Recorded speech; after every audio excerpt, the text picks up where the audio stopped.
Hey guys, so today I'm gonna be talking about a video, not a video, about an idea that's been on my mind for a minute, right? So as you guys have seen, like character archetypes, mostly like I use major arcana and court cards, right? Just kind of to get a better understanding of tarot, and also a new, different, well, not new, but like a different way to look at tarot, right? So I've been watching Animal Kingdom and I don't know why I didn't give this show a chance at the beginning, but I'm like, okay, maybe I wasn't ready for it then.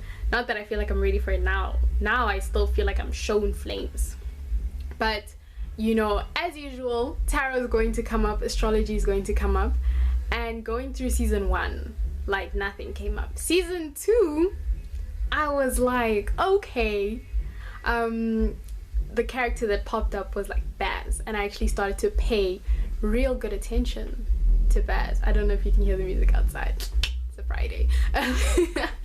So looking at Baz, I'm like, you know, Baz is such a good, he's such a good prince. You guys, you know where I'm going with this. Such a good knight. He takes in the instructions, he follows them, whatever Smurf wants, he does, you know, and maybe he might question it, but he'll do it regardless, right?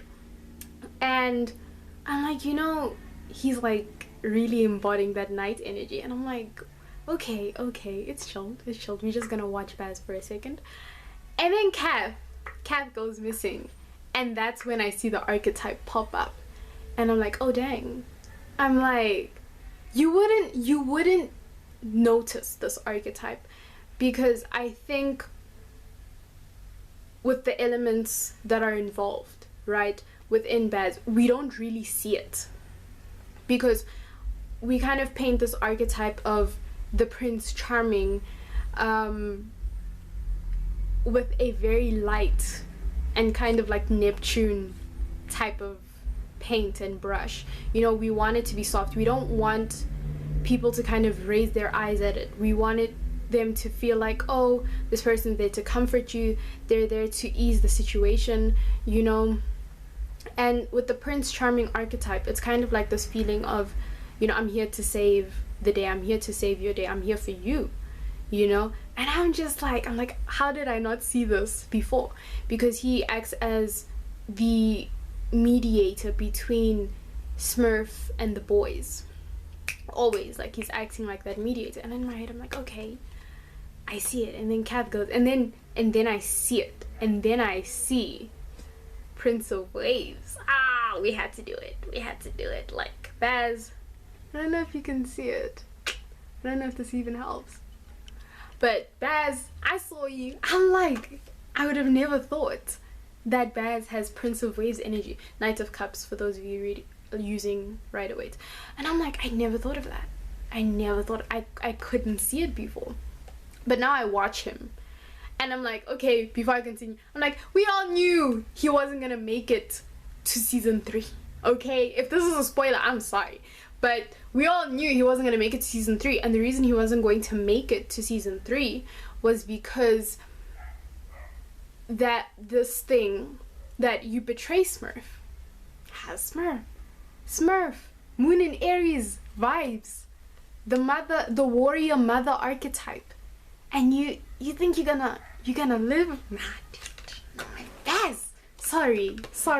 I just didn't see him making it to season 3. I'm like, as soon as he robbed Smurf, I'm like, it's done for him. But anyways, what I wanted to unpack is the Knight of Cups, you know, and kind of the way that it overspills. So Knight of Cups is basically air in water, right? So knights are all associated with the element of air. If you did not know and you're studying tarot, now you know.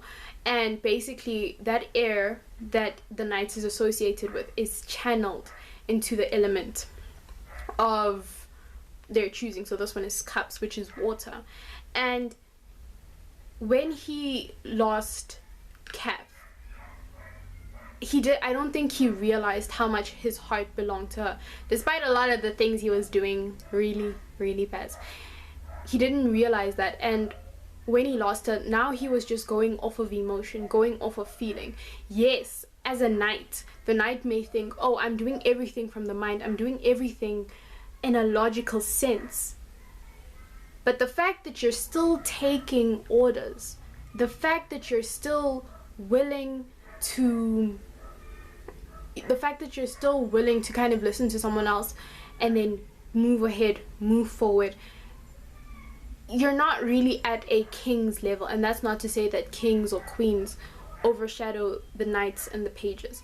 No, this is to say that knights are good at taking action, and Knight of Cups is good at taking actions based on their feelings. And when those feelings overflow and they spill, it becomes a bit messy, and you're not able to kind of look at yourself from an objective perspective, because you think your mind and heart are working together. Meanwhile, your heart is kind of overflowing with emotion. And I realized, I'm like, Baz actually, he hasn't been involved with his kid Lena. And I'm like, Baz is basically just chasing relationships, chasing people, chasing a partner. Knight of Cups is the romantic. He wants someone to share his thoughts and his feelings with. And when they don't have that, they chase relationships. But they don't realize that you shouldn't be chasing relationships with others when you don't know how to nurture the relationships that you already have. And I'm just like, Knight, why? Why, Baz? Why?